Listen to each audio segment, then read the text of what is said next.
नमस्कार, स्वागत है आपका स्काई न्यूज़ ग्लोबल में और मैं हूं आपके साथ वैशाली रस्तोगी।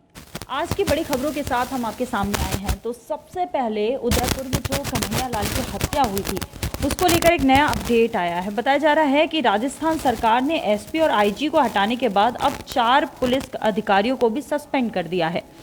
और क्या खबर आई है, इससे बता दें कि कन्हैया लाल की तरह ही एक व्यापारी को भी हत्या की धमकी मिलने के बावजूद पुलिस ने कोई कार्रवाई नहीं की थी और इसी के चलते पुलिस कर्मियों को लगातार ये सस्पेंड करने की जो है देखने मिल रही है, एक्शन ये देखने मिल रहा है। और दरअसल व्यापारी को भी क्या हुआ था कि इसी तरीके से धमकियां मिल रही थी, जिसके बाद व्यापारी ने अपना घर छोड़कर, दुकान छोड़कर दूसरे शहर जाने का फैसला कर लिया और इसके बाद भी कोई कार्रवाई हुई नहीं। और इसके बाद एसपी भी हटाए जा सकते हैं और काफ़ी लोगों को हटाया जा चुका है।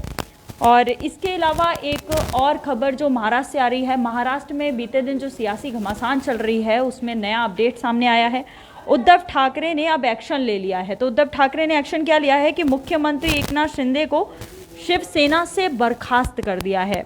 और वहीं शिवसेना सांसद के एक गुट ने शुक्रवार को पार्टी प्रमुख उद्धव ठाकरे से कहा कि वह महाराष्ट्र के नए मुख्यमंत्री यानी एकनाथ शिंदे के साथ अपने मतभेदों को ठीक कर लें।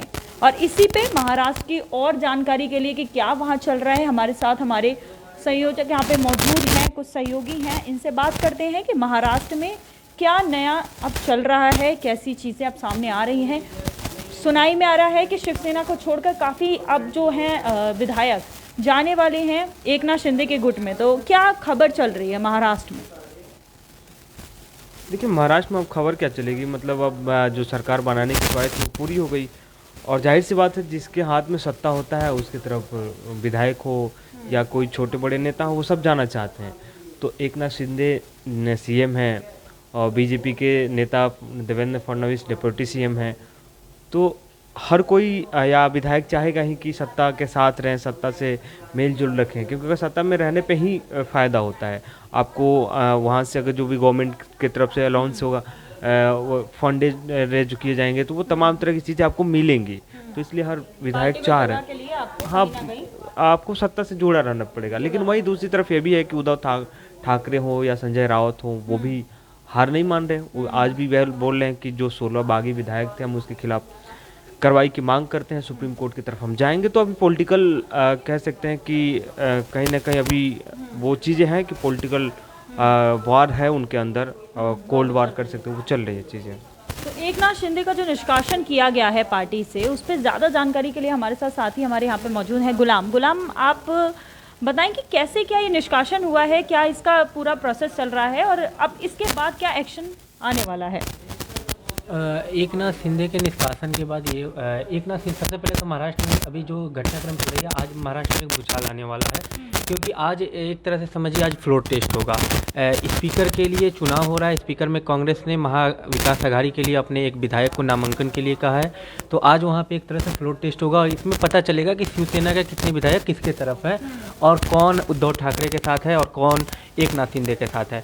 वहीं एकनाथ शिंदे की अगर बात करें तो एकनाथ शिंदे को उद्धव ठाकरे ने यह कहते हुए पार्टी से निष्कासित कर दिया कि मैं पार्टी का प्रमुख हूं और प्रमुख होने के नाते मैं आपको निष्कासित कर रहा हूं। तो यह देखा जा सकता है कि आज महाराष्ट्र की राजनीति में बहुत बड़ी भूचाल आने वाली है। हम लोग समझ रहे थे कि या लोग जनता समझ रही थी कि महाराष्ट्र की राजनीति अभी थम गई है, लेकिन थमा नहीं है। ऐसा कुछ उसके जो बीच के जो वहाँ के मसले हैं वो भी थमा नहीं अभी, और यह हमें देखने को मिलेगा।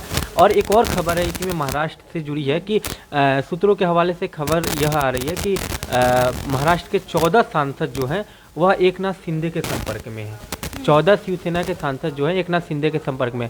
तो एक तरह से देखा जा सकता है और कहा जा सकता है कि एक शिवसेना बिल्कुल अंतिम चरण पे चल रही है, टूटने के कगार पे हो चुकी है। ऐसे तो टूट चुकी है, लेकिन जो दावा ठाकरे गुट की ओर से किया जा रहा है कि शिवसेना नहीं टूटी है, जो विधायक शिंदे के साथ थे वो हमारे साथ हैं, ऐसा कुछ दिख नहीं रहा है अब। हालांकि एक खबर ऐसी है शिवसेना के उद्धव ठाकरे गुट के लिए, शांति के लिए, शिंदे गुट के एक विधायक ने कहा कि उद्धव ठाकरे हमारे मुखिया हैं, लेकिन उनके बयान को कुछ ऐसे लिया नहीं जा रहा है, क्योंकि बार बार शिंदे को अगर देखा जाए तो वो शिवसेना पे दावा कर रहे हैं और कह रहे हैं कि हम ही असल शिव सैनिक हैं। तो आप आपने बताया कि किस तरीके से अब निष्कासन के बाद चीज़ें सामने आ रही हैं और वहीं कहीं ना कहीं शिवसेना टूटती हुई पूरी तरीके से नजर आ रही है। अब इसके बाद अगली खबर की ओर बढ़ेंगे जो कि अच्छी है दिल्ली वालों के लिए। तो राजधानी दिल्ली में 30 जून को मानसून की जो पहली बारिश आई उसके साथ में गर्मी में जो राहत आई है वो सभी को अनुभव कर पा रहा है। दिल्ली में रहने वालों के लिए ये जो कमी दर्ज हुई है तापमान में, आपको बता दें कि बादलों का डेरा अगले कुछ दिनों तक रहेगा। और इसके अलावा 2 जुलाई के मौसम की बात करें, यानी आज के मौसम की बात करें, तो न्यूनतम तापमान जो रहेगा वो 24 डिग्री से लेकर अधिकतम तापमान 34 डिग्री तक रहेगा। वहीं दिल्ली में आज से और 7 जुलाई तक इस बीच में प्रतिदिन बारिश होने की संभावनाएं हैं और इस दौरान दिल्ली के अधिकतम तापमान 32 से 36 डिग्री सेल्सियस के बीच रहेगा। यानी जो 45-40 वाली जो गर्मी थी जिसमें लोगों को काम पे जाने के लिए वो मजबूर थे 40-45 डिग्री की सेल्सियस की इस गर्मी में, वो अब नहीं होगा। तो इसी के साथ में अगले दिन ऐसी ही बड़ी खबरों के साथ हम आपके सामने उपस्थित रहेंगे। तब तक के लिए धन्यवाद।